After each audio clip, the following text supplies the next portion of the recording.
Next topic है हमारा creating objects. एक क्लास को जब हम बना लेते हैं तो फिर उसको यूज़ करने के लिए हमें ऑब्जेक्ट्स को क्रिएट करने की ज़रूरत पड़ती है। ऑब्जेक्ट सेम वैसे ही क्रिएट होते हैं जैसे आप लोग एक वेरिएबल को क्रिएट करते हैं। वेरिएबल कैसे हम बनाते हैं, उसी डाटा टाइप लिखते हैं और उसका नाम लिखते हैं। सेम उसी तरह से यहाँ पे हम लोग डाटा टाइप की जगह क्लास नेम लिखेंगे और साथ उसके क्या लिखेंगे, ऑब्जेक्ट नेम लिखेंगे। ठीक है, जैसे टेस्ट की एक क्लास है तो उसमें हमने एक ऑब्जेक्ट क्रिएट किया है ओबीजे के नाम से, तो ये किस क्लास का बनेगा, टेस्ट क्लास का एक ऑब्जेक्ट बनेगा ओबीजे। इसको हम लोग कहते हैं क्रिएटिंग ऑब्जेक्ट्स। ऐसी ऑब्जेक्ट क्रिएट होता है तो देन हम उस क्लास के फंक्शंस को यूज़ कर पाते हैं। ठीक है, अभी सिर्फ ऑब्जेक्ट क्रिएट हुआ है।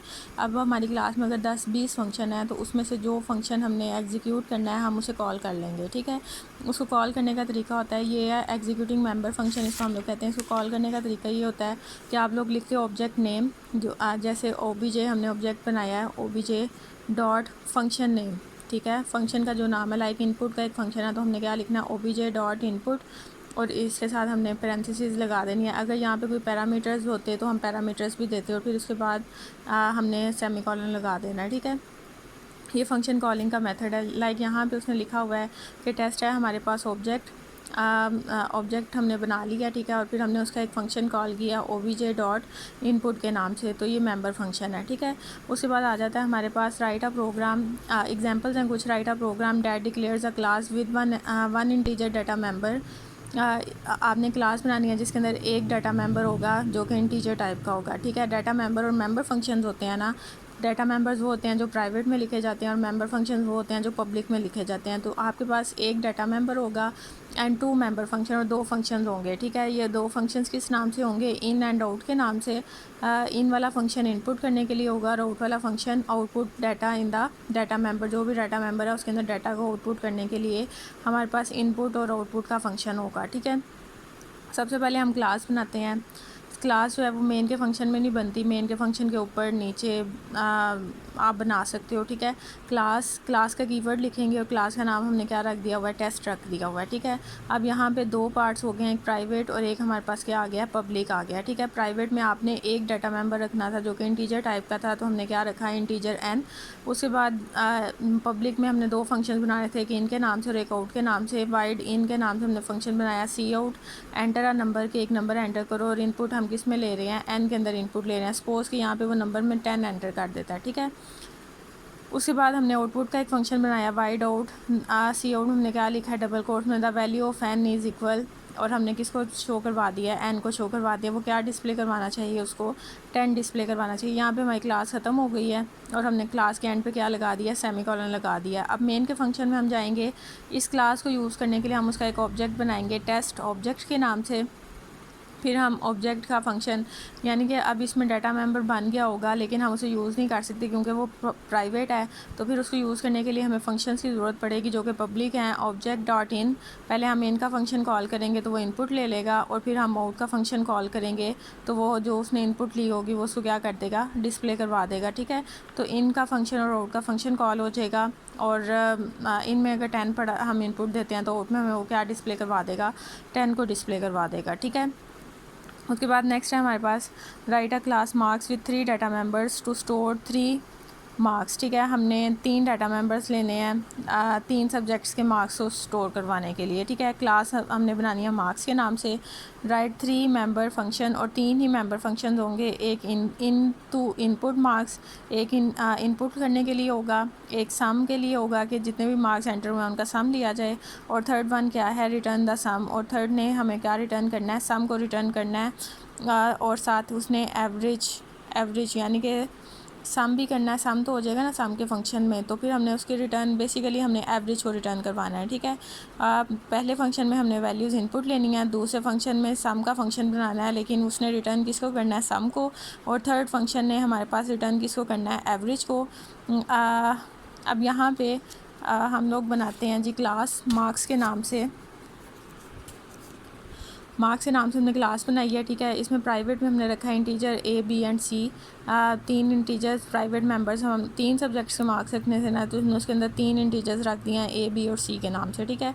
पब्लिक में हमने क्या रखा हुआ है, 3 फंक्शंस बनाने हैं, कि इनका एक सम का और एक एवरेज का। इन वाले फंक्शन ने इनपुट लेनी है, तो उसने क्या कहा, enter 3 marks in A, B and C, उसने तीनों मार्क्स के अंदर इनपुट ले लिया, ठीक है। उसके बाद इंटीजर सम है, सम इसमें हमने इसकी डाटा टाइप इंट इसलिए रखी है क्योंकि इस फंक्शन ने रिटर्न करना है, और रिटर्न के इस चीज़ को करना है, इंटीजर वैल्यू को रिटर्न करना है, इसलिए हमने यहाँ पे इंट रख दिया। अब सम में क्या होगा, ए प्लस बी प्लस सी, और ये रिटर्न हो जाएगा।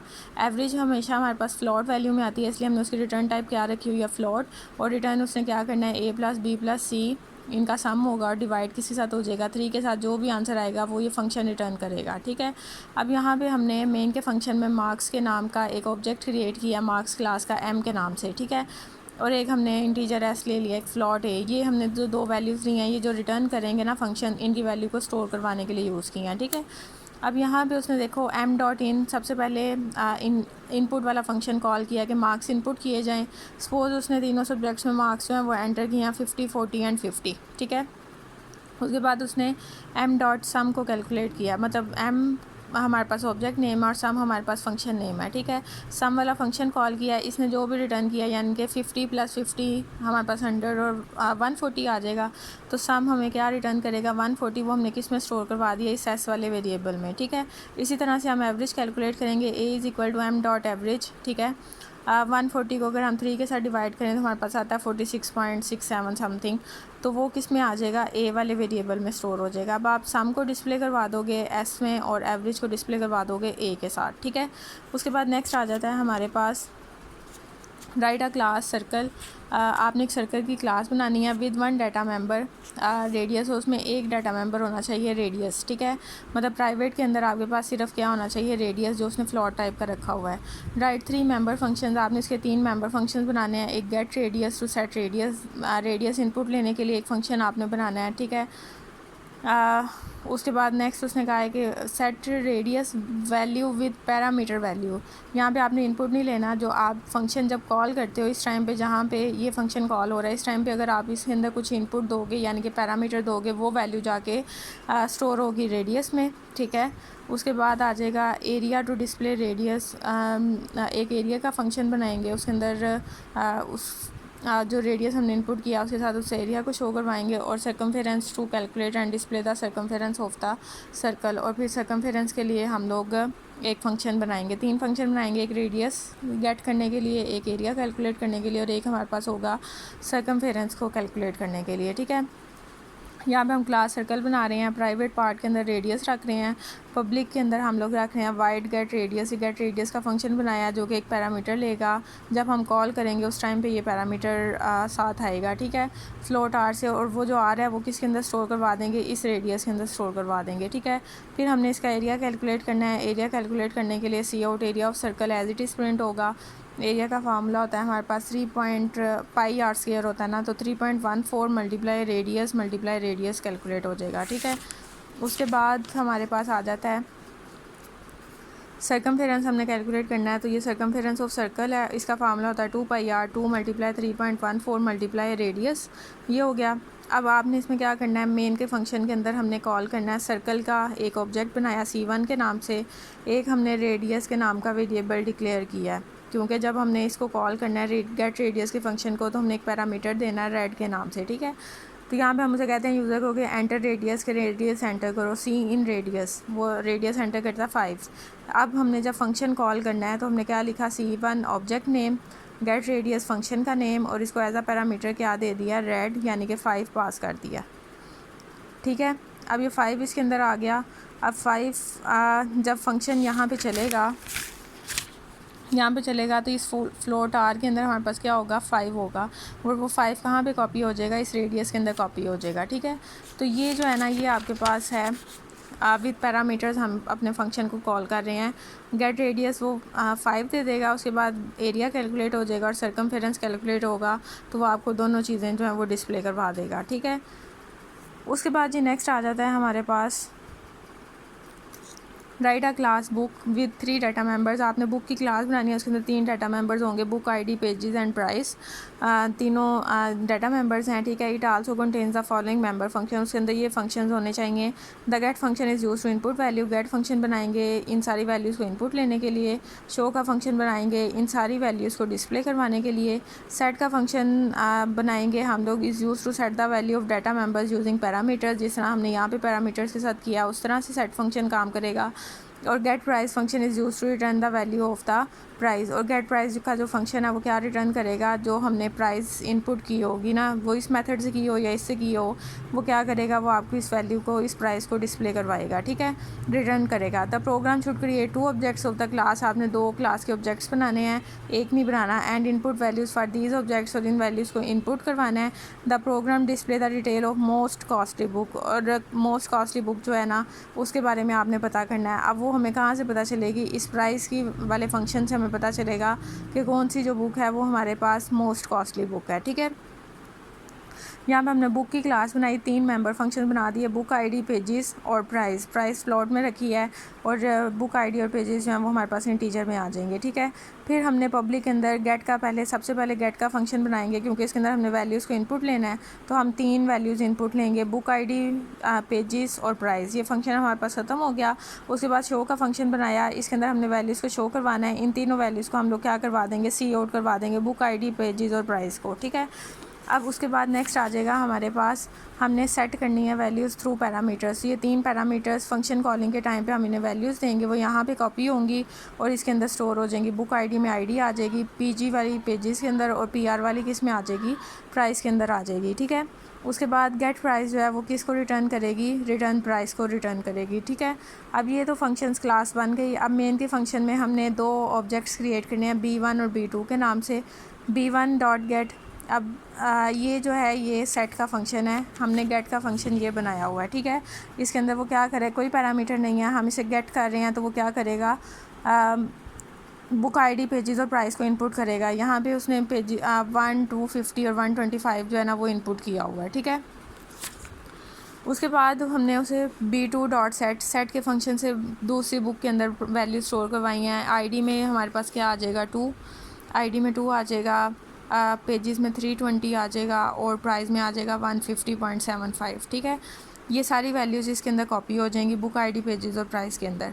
अब हमने क्या करना है, the detail of most costly book को शो करवाना है। उसको शो करवाने के लिए हमने क्या यूज़ किया है, B1 डॉट गेट प्राइस। ये जो गेट प्राइस का फंक्शन था वो किसके साथ यूज़ किया है, B1 वाले ऑब्जेक्ट के साथ, और फिर B2 वाले ऑब्जेक्ट के साथ भी ये फंक्शन यूज़ किया है। अगर तो B1 की प्राइस जो है वो B2 से ज़्यादा है तो क्या किया जाएगा, B1 को शो करवा दिया जाएगा, B1 डॉट शो के फंक्शन में तीनों वैल्यूज शो हो जाएंगी, ठीक है।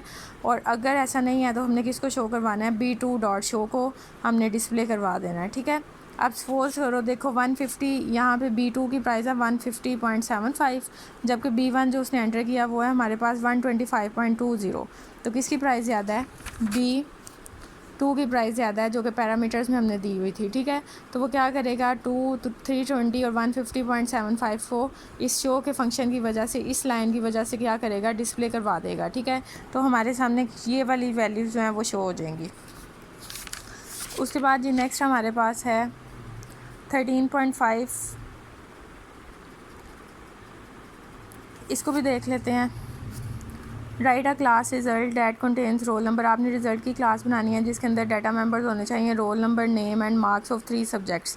3 सब्जेक्ट्स के मार्क्स हैं, तो इसलिए हम यहाँ पे अरे को यूज़ करेंगे मार्क्स एंटर करने के लिए। हमने एक इंटीजर रोल नंबर रख दिया, मार्क्स भी इंटीजर में होंगे तो वो 3 उसकी अरे डिक्लेयर कर दिया, और 4 नेम के साथ अरे इसलिए लिखा है कि एक से ज़्यादा करेक्टर्स होते हैं, तो इसलिए हमने नेम के साथ 50 लिख दिया, ठीक है।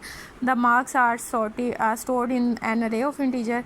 The class also contains the following member function. Class के अंदर ये वाले फंक्शन होने चाहिए। इनपुट फंक्शन क्या करेगा, इन तीनों वैल्यूज़ के अंदर ये जो 3 डाटा मेंबर्स हमने बनाए इनके अंदर इनपुट करेगा।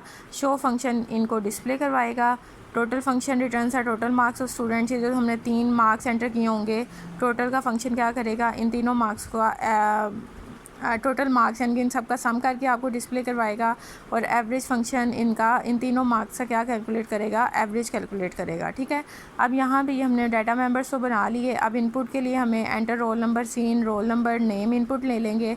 मार्क्स हमारे पास 3 है, इसलिए हमने यहाँ पे लूप को यूज़ किया, 0 से लेके <3 तक चलेगी, और हम मार्क्स जो है वो 1 बाय 1 जो है वो इनपुट लेते जाएंगे। ठीक है, सपोज़ उसने यहाँ पे 1 उस्मान हलील और ये 3 मार्क्स इनपुट कर दिए हैं। ठीक है, उसके बाद ये इनपुट का फंक्शन हो गया, शो का फंक्शन इन सबको डिस्प्ले करवाएगा, रोल नंबर डिस्प्ले होगा, नेम डिस्प्ले होगा, और लूप के थ्रू हम लोग उसके मार्क्स को डिस्प्ले करवा देंगे। ठीक है, सी आउट की स्टेटमेंट के थ्रू।